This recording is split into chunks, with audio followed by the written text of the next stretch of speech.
Assalamualaikum warahmatullahi wabarakatuh. Kami dari kelompok 5 akan menjelaskan mengenai kepemimpinan.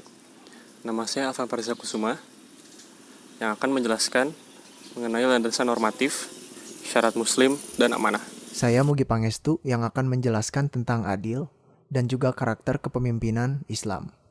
Lalu, ada First Dean yang akan menjelaskan tentang definisi, tugas, dan peran.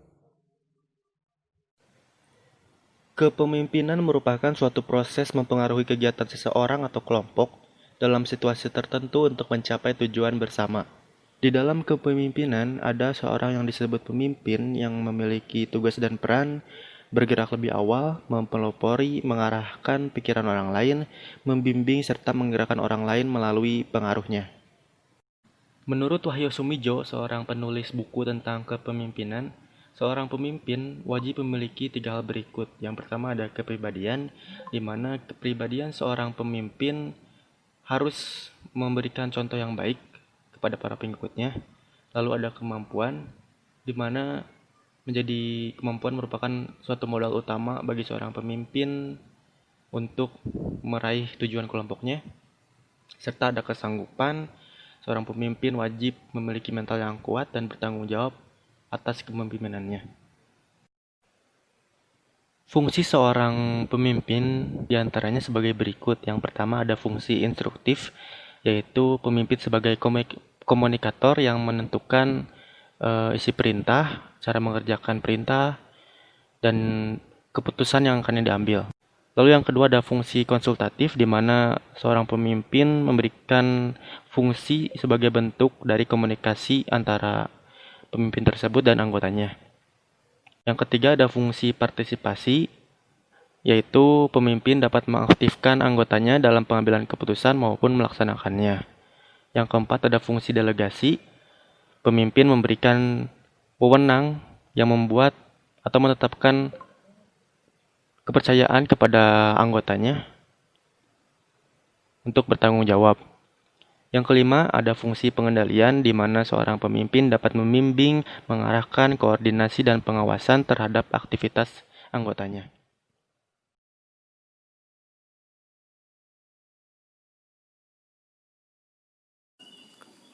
Landasan normatif. Ada beberapa landasan normatif mengenai kepemimpinan. Yang pertama, An-Nisa 59. Ayat ini menjelaskan untuk mentaati Allah, Nabi dan Rasul beserta ulul amri. Ulul amri di sini adalah seorang pemimpin. Lalu ada beberapa syarat menjadi seorang pemimpin. Yang pertama, muslim. Yang kedua, seseorang yang sudah balik. Yang ketiga, pandai dalam hukum syariat. Yang keempat, seseorang yang pemberani. Yang kelima, arif dan bijaksana. Yang keenam, memiliki ketakwaan. Prinsip kepemimpinan Islam. Yang pertama adalah amanah. Ketika seseorang menjalankan prinsip amanah dan menjalankan hukum-hukum Tuhan, maka kehidupan akan berjalan dengan baik. Hal ini dapat dipahami bahwa kekuasaan atau kepemimpinan adalah amanah yang harus dipertanggungjawabkan dan berkewajiban membantu masyarakat dan memberikan pertolongan dalam memenuhi hak-hak orang lain. Yang kedua adalah surat Al-Baqarah ayat 30. Surat ini menjelaskan bahwa meskipun manusia memiliki banyak kekurangan, namun tetap ada orang-orang yang bisa menjadi seorang pemimpin. Yang ketiga adalah hadis riwayat Bukhari, di mana setiap kalian adalah pemimpin akan diminta bertanggung jawab atas kepemimpinannya. Yang ketiga adalah hadis riwayat Bukhari. Satu di antara golongan yang mendapatkan naungan dari Allah Subhanahu wa taala di hari kiamat adalah pemimpin yang adil. Selanjutnya ada adil, menjalankan perintah dan hukum-hukum Tuhan dalam mengatur kehidupan dan pemenuhan hak-hak masyarakat yang dipimpinnya haruslah berlaku dengan adil. Hal ini disebabkan para pemimpin selalu berhadapan dengan masyarakat yang terdiri dari kelompok-kelompok.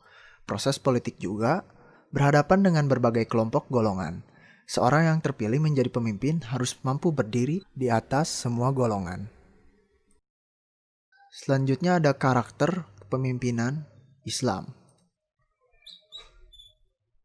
Dalam Islam ada beberapa ajaran yang dapat diramu menjadi karakteristik pemimpin Islam, yaitu beriman dan bertakwa kepada Allah. Kepemimpinan itu terkait erat dengan pencapaian suatu cita-cita olehnya. Olehnya itu, kepemimpinan harus berada dalam genggaman tangan seorang pemimpin beriman. Allah sendiri dengan tegas melarang kita mengangkat dan menjadikan orang kafir sebagai pemimpin sesuai dalam Quran Surat Ali Imran ayat 28 dan Quran Surat Al-Ma'idah ayat 51.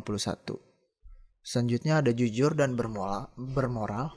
Pemimpin Islami haruslah jujur, baik kepada dirinya sendiri maupun pada pengikutnya sehingga akan menjadi contoh terbaik yang sejalan antara perkataannya dengan perbuatannya. Selanjutnya ada kompeten dan berilmu pengetahuan. Seorang pemimpin yang Islami haruslah orang yang memiliki kompetensi dalam bidangnya sehingga orang akan mengikutinya karena yakin dengan kemampuannya. Lalu ada yang keempat, peduli terhadap yang dipimpinnya. Contoh yang ditunjukkan oleh Nabi Muhammad SAW dalam memimpin. Beliau memiliki sifat-sifat yang tinggi dan agung, seperti merasa tidak senang jika umatnya ditimpa sesuatu yang tidak diinginkan. Sangat menginginkan agar mendapat taufik dari Allah Subhanahu wa Ta'ala, serta sangat belas kasihan dan penyayang kepada kaum muslimin. Lalu ada inspiratif. Pemimpin Islami harus mampu menciptakan rasa aman dan nyaman serta dapat menimbulkan rasa optimis terhadap pengikutnya.